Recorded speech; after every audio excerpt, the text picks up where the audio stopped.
In this exercise, we're going to assemble the components for our F1 in Schools car. So first of all, I'm going to start off by creating a brand new assembly file. And again, I'm just going to click on the new icon from the Create New File dialog box from the Metric tab. I'm going to just simply double click on standardmillimeter.iam. Now the first thing that I want to do inside of this assembly file is place a component. So again, a couple different ways to do this here from the component panel if I wanted to. I could come back and click on Place. Or what I'm going to do is right-click from the marquee menu, click Place Component. So in the Place Component dialog box, if you're not seeing an image, and if you would like to, you can go back here under the View menu, and then you can change it. As you can see here, I have mine set to large icons. So I'm going to scroll on down, and the file that I'm looking for here is called F1 Car Body Completed. So to select that file, I'm just going to double-click on that file, and Inventor is going to place in one occurrence of that. Now I only want to place in a single occurrence, so I'm just going to press the Escape key to cancel out of that command. So what I want to do next is I want to place in some additional components. So to repeat that command, I'm just going to press Enter on the keyboard. And now I want to place in 3 components in one operation. So I'm going to select the axle. I'm going to hold down the Control key.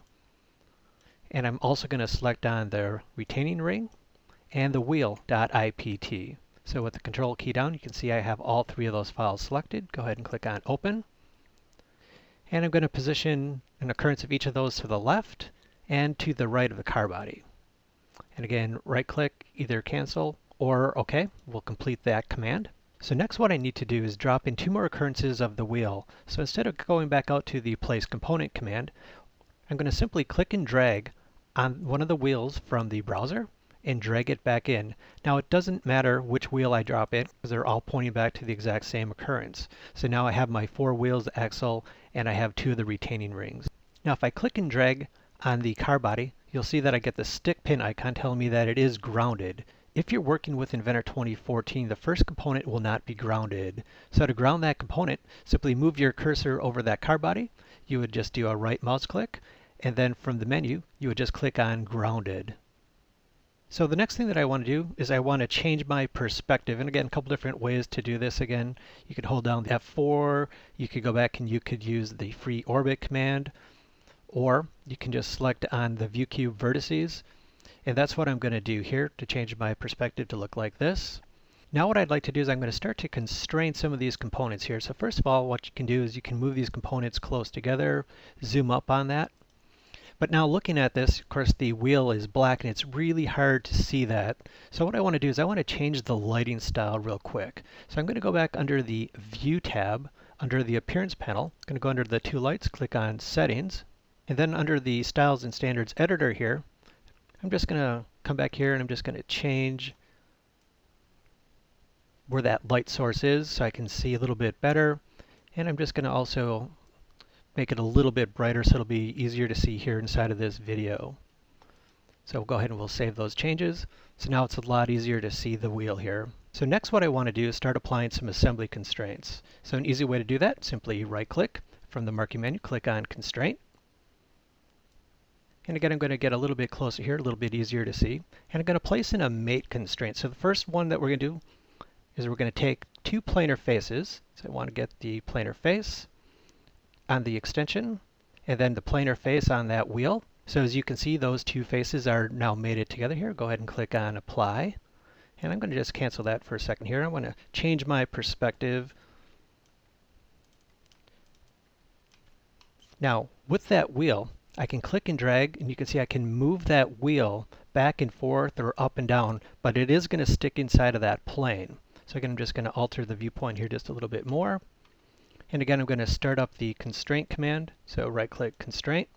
And with that same mate option, I'm going to move my cursor and I'm going to select the axes for both the hole and for the wheel, and go ahead and click on Apply. So now that wheel is located in place here. And again, I'm just going to make a little bit easier for myself here. So again, I'm just going to get the wheel a little bit closer. Zoom in close. Again, right-click Constraint.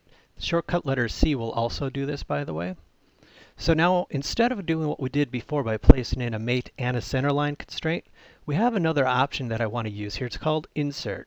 So by clicking on Insert, I'm going to select 2 circular faces. Now the circular faces that I'm going to select, those two planes are going to get mated, and the center lines are going to get mated as well. So I'm going to continue on here, applying those insert constraints to the wheels and to the axles here.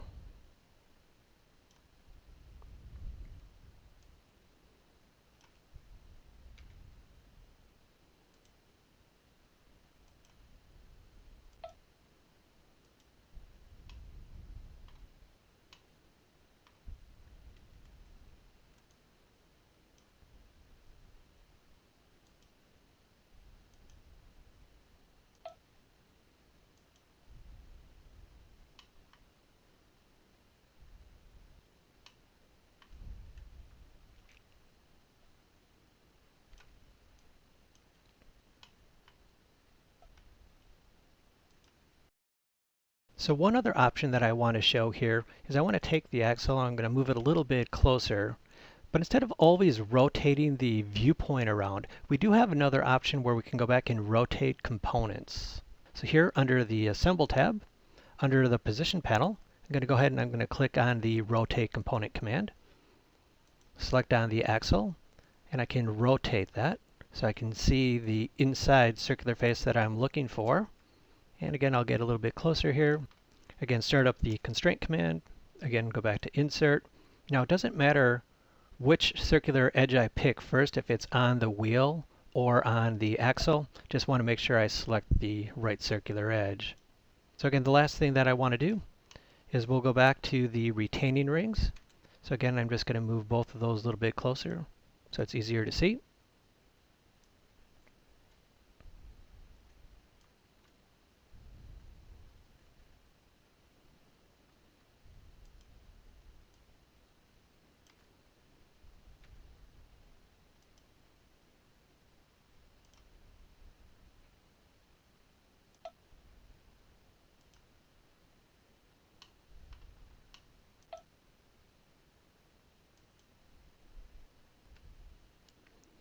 So now all of my components are constrained where I need them to be. So again, you could change the perspective if need be.